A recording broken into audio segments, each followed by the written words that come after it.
If you grew up skating in the 80s, you know it wasn't just about learning tricks or landing your first ollie. It was about your friends, the attitude, and feeling like you were part of something bigger. And a huge part of that was the style, the board, the clothes, and especially the shoes. And okay, I've learned my lesson. Different strokes for different folks.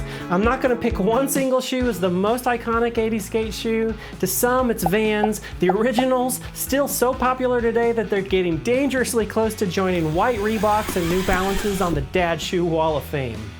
What you talking about, Willis?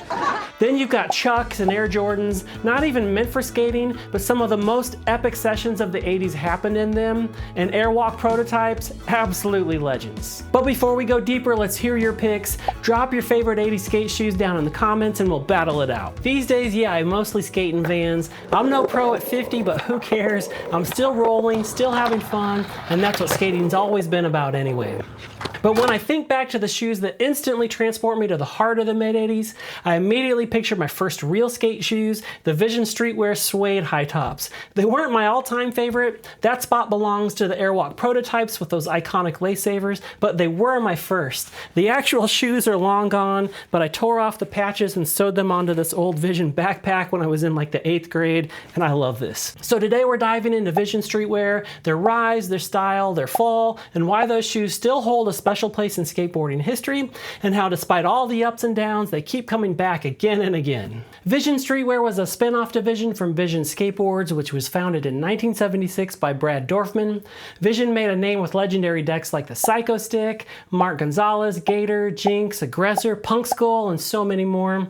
These weren't just functional skateboards, they were eye-catching works of art that screamed personality. By the mid-80s, skateboarding wasn't just about landing tricks. For a lot of kids, it was about being seen and making a statement. Vision recognized that shift and saw an opportunity to take things further. They jumped into apparel and footwear with Vision Streetwear, combining loud graphics, street style, and skate functionality. Around 1986, they launched the Vision Streetwear Suede high top. These shoes weren't just made for skating, they were made to look good while skating. They were part performance gear, part fashion flex, and for a lot of kids, they were the must-have shoes to match the bright colored decks and wild gear they were already rocking. Back then, skateboarding footwear was fairly diverse. Vans high tops were everywhere for sure, but you would also see Chucks, Airwalk Disasters, Jordans, and even the early Etnies. But here's the thing, most of these shoes, especially Vans at the time, relied heavily on canvas or thin leather. Ollies, slides, and endless curb sessions tore those shoes apart in no time.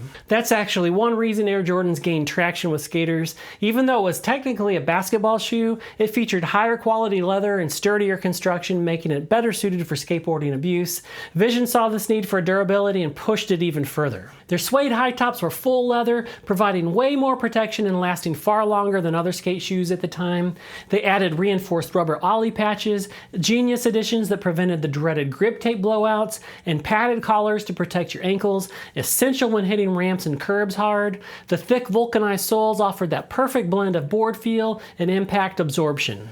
Of course, Vision didn't hold back on style. Solid, bold colors like reds, blacks, blues, and grays defined their suede models. Meanwhile, the canvas version introduced brighter, louder two-tone combos. And no matter what, the massive Vision Streetwear logo made it unmistakably clear, I'm a skater and I'm proud of it. As skateboarding evolved later into the 80s and even into the early 90s, Vision tried to keep pace. They released beefier, chunkier models to compete with newer designs from brands like Airwalk and Etnies. They weren't quite the same hit, but they showed Vision's attempt to stay relevant as the scene evolved. So yeah, I get the double duty argument here. On one hand, these were legit skate shoes worn by actual skaters, and on the other, they became a fashion statement that even non-skaters adopted. Painter's caps, gotcha shirts, Jimmy Z pants. Vision gear went hand in hand with the bright colors and wild prints of the 80s. Top it off with a Vision fanny pack, and yeah, I still have mine, and maybe a Tony Hawk flop haircut, and you had yourself the ultimate skater uniform. The Vision Streetwear Pro team was stacked, not just with riders from Vision skateboards, but skaters from other board sponsors as well.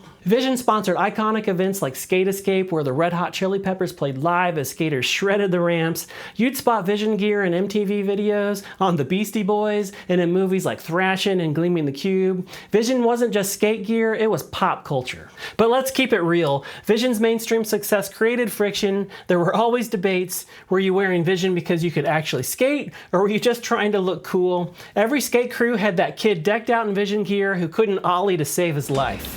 Da, slavuje ollies, javitzle miroj problemoj.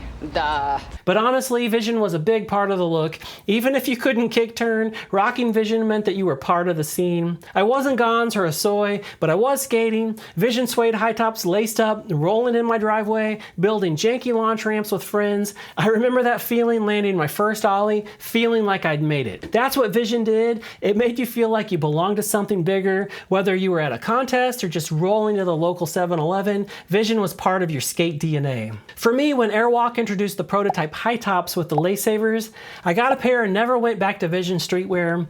I had several pairs of Airwalks through the years in different colors and iterations, and by the early 90s, everything changed. Street skating exploded. Skater-owned brands like World Industries, Plan B, and Girl took over.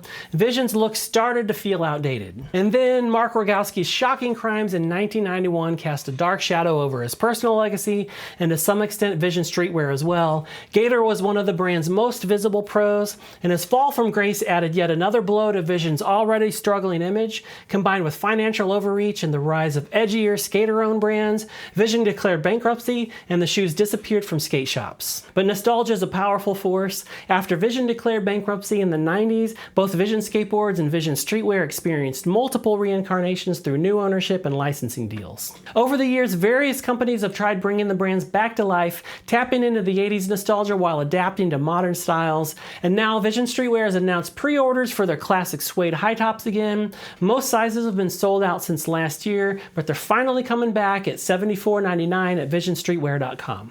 Yeah, about 10 years ago, I bought a pair of green and white suede high tops off of Amazon, and they were total junk. 2 skate sessions later, and they were already falling apart. But something about this latest reissue feels different. Nostalgia, optimism, I don't know, but I'm gonna give them another shot. These days, I mostly skate in Vans, but Vision Streetwear suede high tops, they'll always be my first skate shoes. They represent more than shoes. They represent a time and a community I'll never forget. And with these new reissues, the story feels full circle. Lacing up a pair just might be the next best thing to actually skating in 1986 again. If you enjoyed this trip down memory lane, make sure to like, subscribe, and drop your favorite 80s skate shoe stories down in the comments. Until next time, keep shredding, and I'll see you in the next video.